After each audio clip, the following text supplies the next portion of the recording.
Hola compañeros y maestra, nosotros somos el equipo número 3 y les hablaremos acerca de la lectura titulada Dialéctica de la Ilustración. Es una obra de filosofía y crítica social escrita por los filósofos Theodor Adorno y Max Horkheimer, publicada en 1944. Ambos autores estaban dedicados a la llamada teoría crítica, una corriente comprometida con un compromiso social liberado de las estructuras establecidas en la sociedad moderna.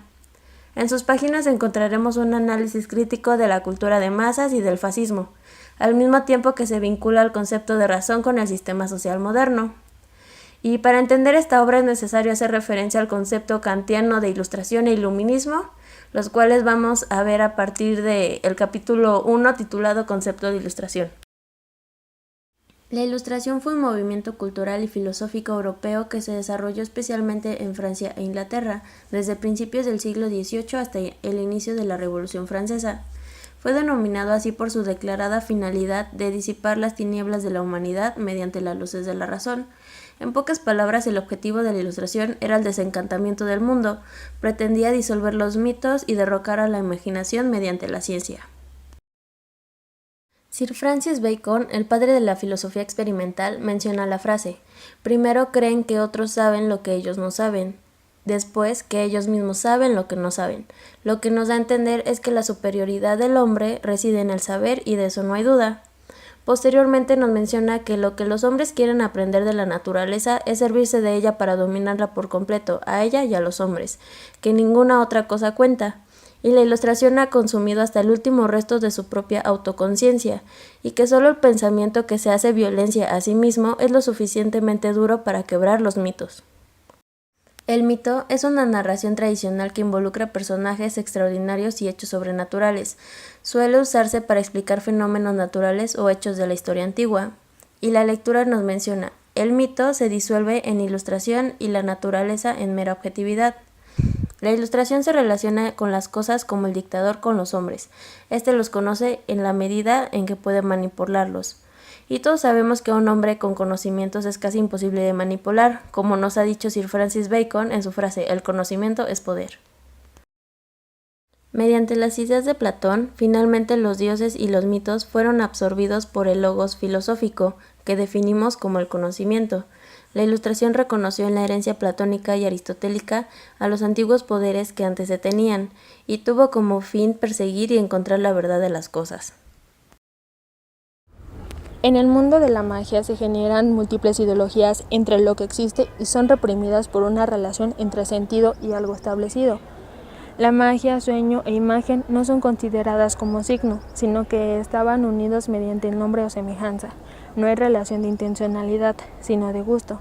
La magia está orientada a fines al igual que la ciencia. Es cuando Freud menciona que a pesar que la magia es muy antigua, hoy en día aún se habla de ella, que corresponde solo al dominio del mundo, ajustándose a la realidad, pero por medio de una ciencia experta.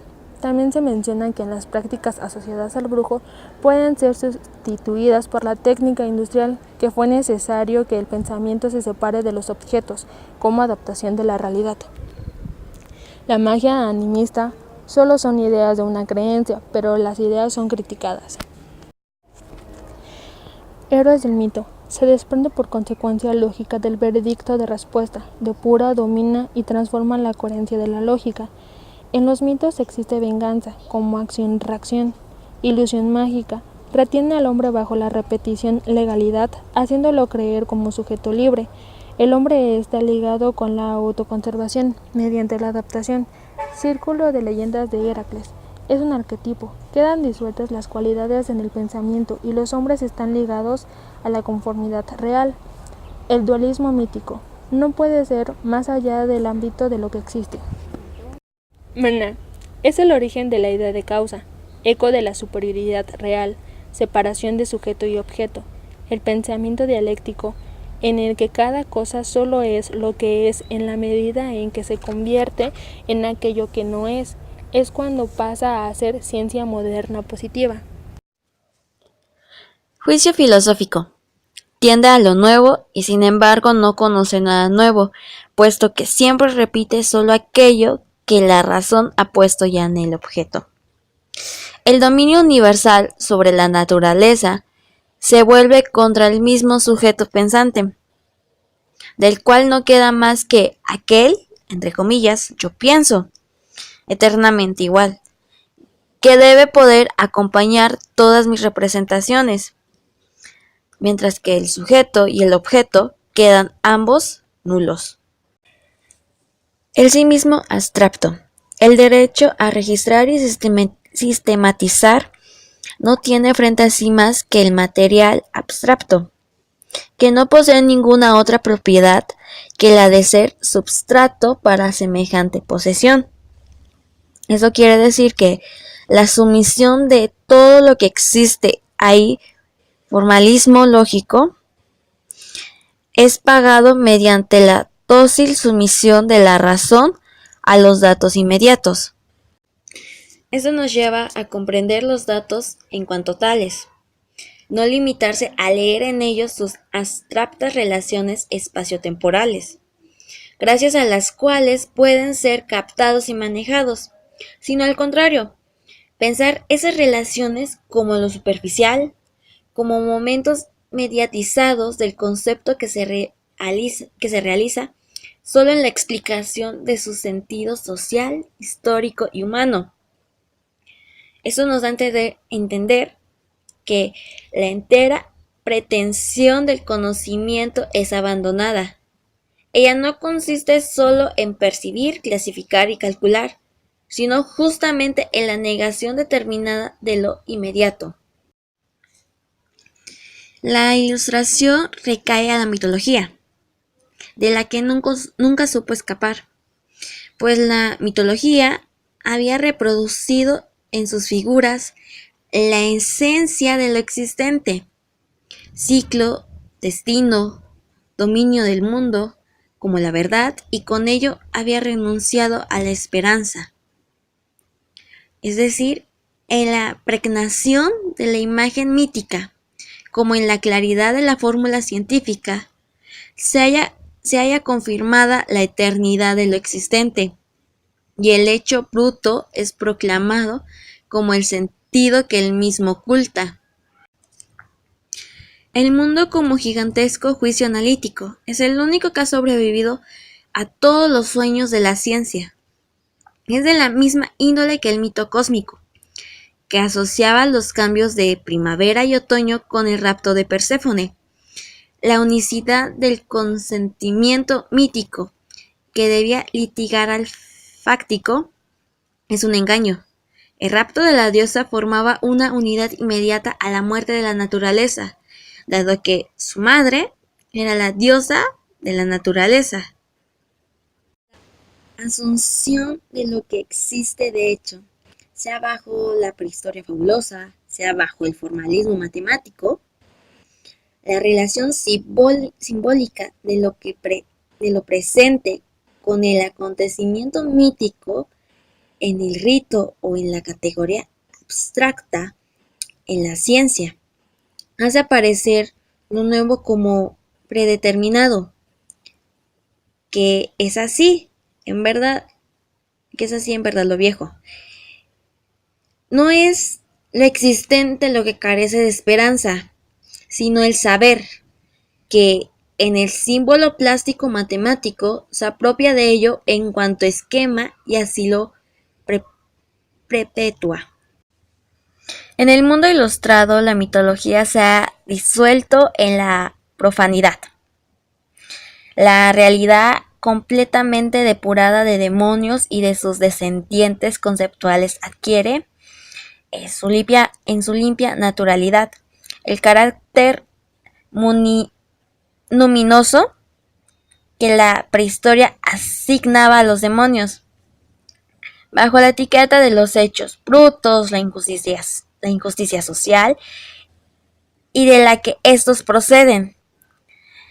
Es consagrada hoy como algo inmutable, de la misma manera que era sacrosanto el mago bajo la protección de los dioses. El dominio no se apaga solo con la alineación de los hombres respecto de los objetos dominados. Con la reificación del espíritu fueron hechizadas las mismas relaciones entre los hombres, incluso las relaciones de cada individuo consigo mismo.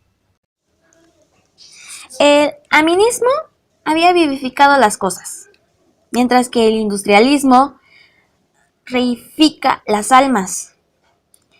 Aún antes de la planificación total, el aparato económico adjudica automáticamente a las mercancías valores que deciden sobre el comportamiento de los hombres.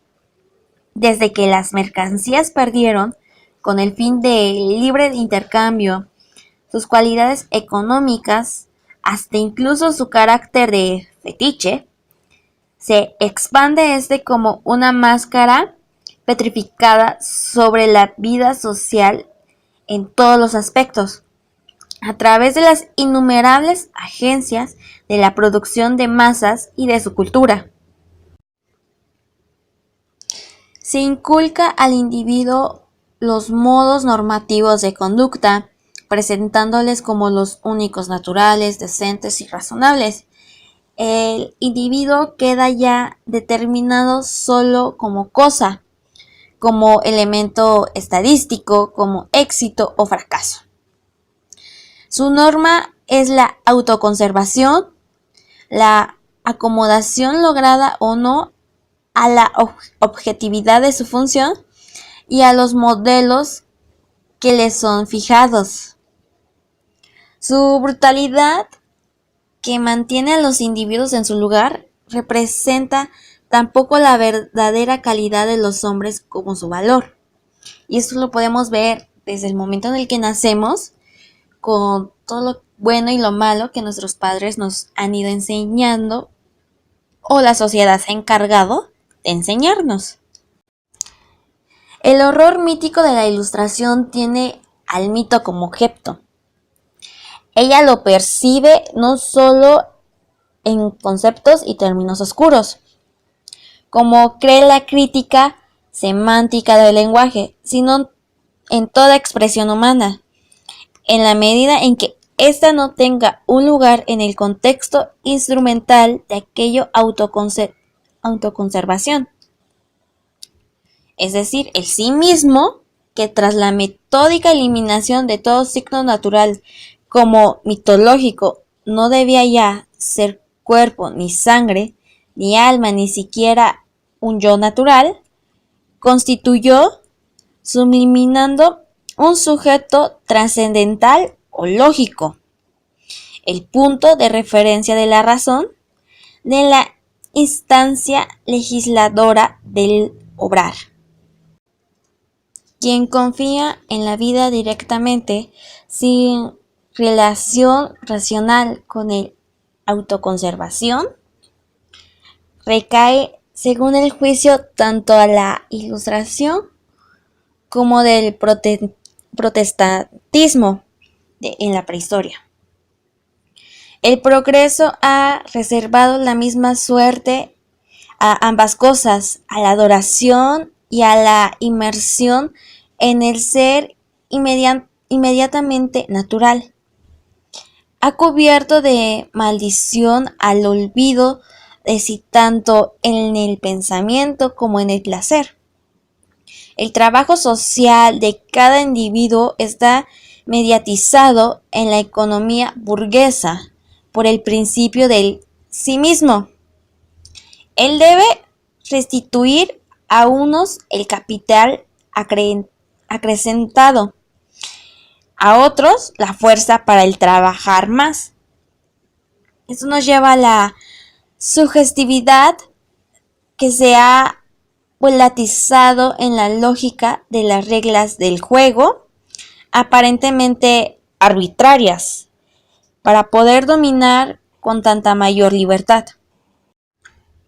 La razón sirve como instrumento universal, útil para la fabricación de todos los demás, rígidamente orientado a su función, fatal como el trabajo exactamente calculado en el procedimiento material, cuyo resultado para los hombres se sustrae a todo cálculo. Finalmente se ha cumplido su vieja ambición de ser puro órgano de fines.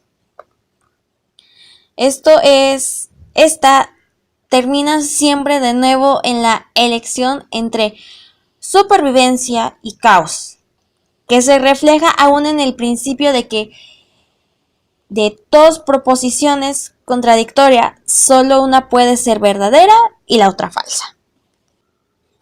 El sí mismo, completamente atrapado por la civilización, se disuelve en un elemento de aquella inhumanidad a la que la civilización trató de subtraerse desde el comienzo. Se cumple el temor más antiguo, el de perder el propio nombre. Sí, la existencia puramente natural, animal y vegetal consistía para la civilización el peligro absoluto. El ideal burgués de la naturalidad no se refiere a la naturaleza homorfa, sino a la virtud del sujeto medio, promiscuidad y ascesis, hambre y abundancia. Son, aunque antitéticas, directamente idénticas en cuanto a fuerza y disolventes. Lo cual nos lleva desde Homero hasta los tiempos modernos. El espíritu dominante busca pasar entre la escila de la recaída en la simple reproducción y la caridis de la satisfacción descontrolada. Siempre ha desconfiado a otra brújula que no sea el del mal menor. En las grandes mutaciones de la civilización occidental, desde la transición en la religión olímpica hasta el Renacimiento, la Reforma, el ateísmo burgués, sin embargo, de nuevos pueblos o clases reprimieron más decididamente al mito, el temor a la naturaleza incontrolada y amenazadora, consecuencia de su misma materialización y objetividad. Fue degradado a superstición animista, y el dominio de la interior y externa fue convertido en un fin absoluto de la vida. Quiere decir que la esencia de la ilustración es la alternativa, cuya ineludibilidad es la del dominio. Los hombres habían tenido siempre que elegir entre su sumisión a la naturaleza y la sumisión de ésta al sí mismo. En un relato homérico se halla expresada la interconexión de mito, dominio y trabajo. El 12º canto de la Odisea narra el paso ante las sirenas. La seducción que producen es la de perderse en el pasado. Pero el héroe al que se dirige dicha seducción se ha convertido en adulto a través del sufrimiento. La corriente de aquello que fue refluye sobre el de la roca del presente y el futuro descansa nuboso en el horizonte. Lo que Odiseo ha dejado atrás de sí entre el reino de las sombras, el sí mismo está aún tan cerca del mito primordial, de cuyo seno logró escapar, que su propio pasado vivido se transformaba en pasado mítico. Odiseo trata de remediar esto mediante una permanente ordenación del tiempo, es decir, el impulso de salvar el pasado como viviente en lugar de utilizarlo como material de progreso. Se satisfazó solo en el arte, lo que pertenece también a la historia como representación de la vida pasada. Pero el canto de las sirenas no ha sido aún depotenciado y reducido a arte. Las sirenas conocen aquello que ocurre doquier en la tierra fecunda, sobre todo aquello en lo que Odiseo tomó parte, los trabajos que haya por el Trodeo y sus campos de los dioses impuso el poder a troyanos y argivos. Al invocar directamente el pasado más reciente, amenazan con la irresistible promesa del placer. Como su canto es presidido, el orden patriarcal que restituye a cada uno de su vida solo a cambio de su entera duración temporal. Quien cede a sus juegos prestidigitadores está perdido, cuando únicamente una constante presencia de espíritu arranca a la naturaleza la existencia. Las sirenas conocen todo lo que sucede, exigen a cambio el futuro como precio, y la promesa del alegre retorno es el engaño con el que el pasado se adueña de los nostálgicos. La humanidad ha debido someterse a cosas terribles hasta constituirse en sí mismo. El carácter idéntico, instrumental y viril del hombre, y algo de ello se repite en cada infancia. El esfuerzo para dar consistencia al que yo en todos sus estadios. Y la tentación de perderlo ha estado siempre acompañada por la ciega decisión de conservarlo. El temor de perder el sí mismo, y con él la frontera entre sí y el resto. El miedo a la muerte, a la destrucción, se halla estrechamente ligado a una promesa de felicidad por la que la civilización se ha visto amenazada en todo instante, desde que nacemos hasta el momento en que morimos.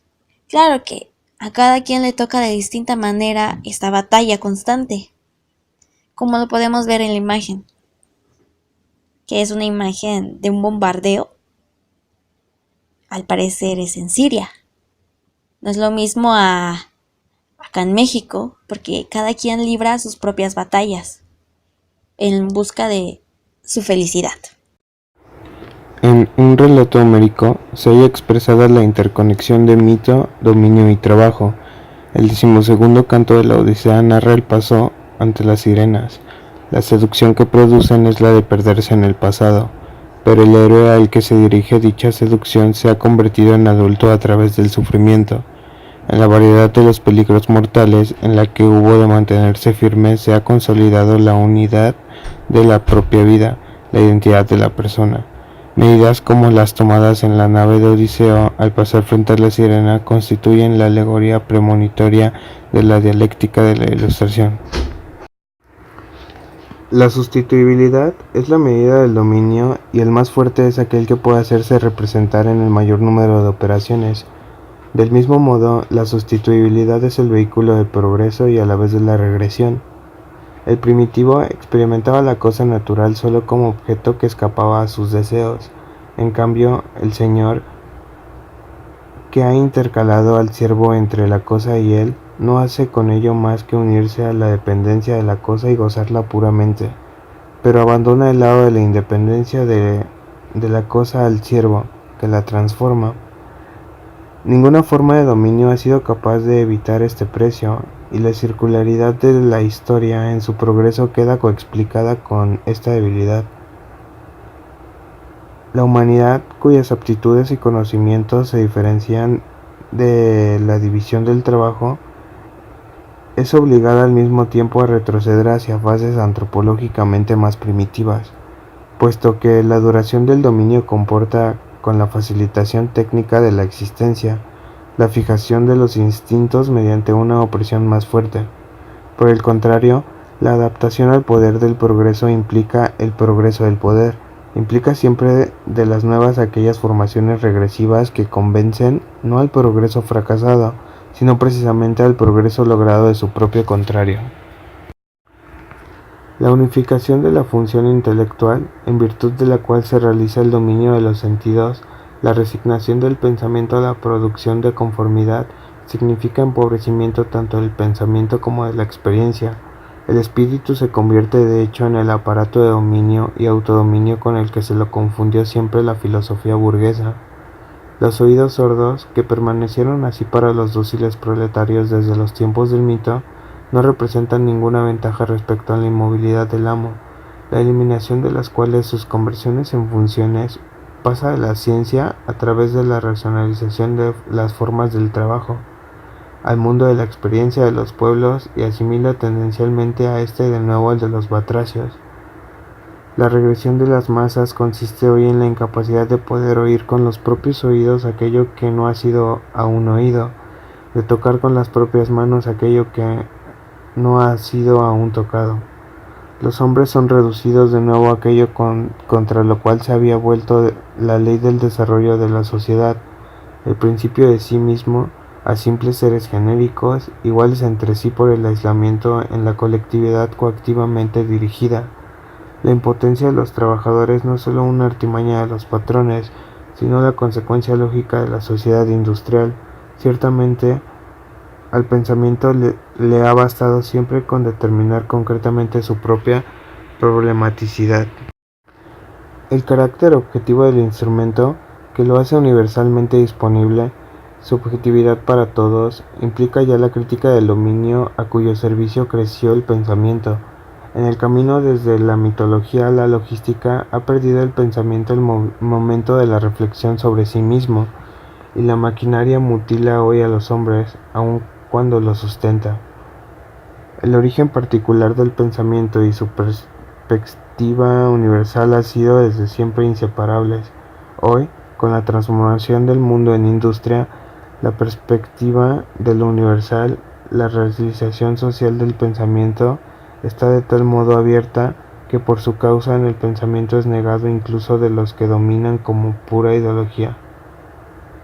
Mediante el pensamiento los hombres se distancian de la naturaleza para ponerla frente a sí de tal modo que pueda ser dominada, como las cosas o el instrumento material, que se mantiene idéntico en diversas situaciones y así separa el mundo, como lo caótico, multiforme y disparatado, de lo conocido, uno e idéntico.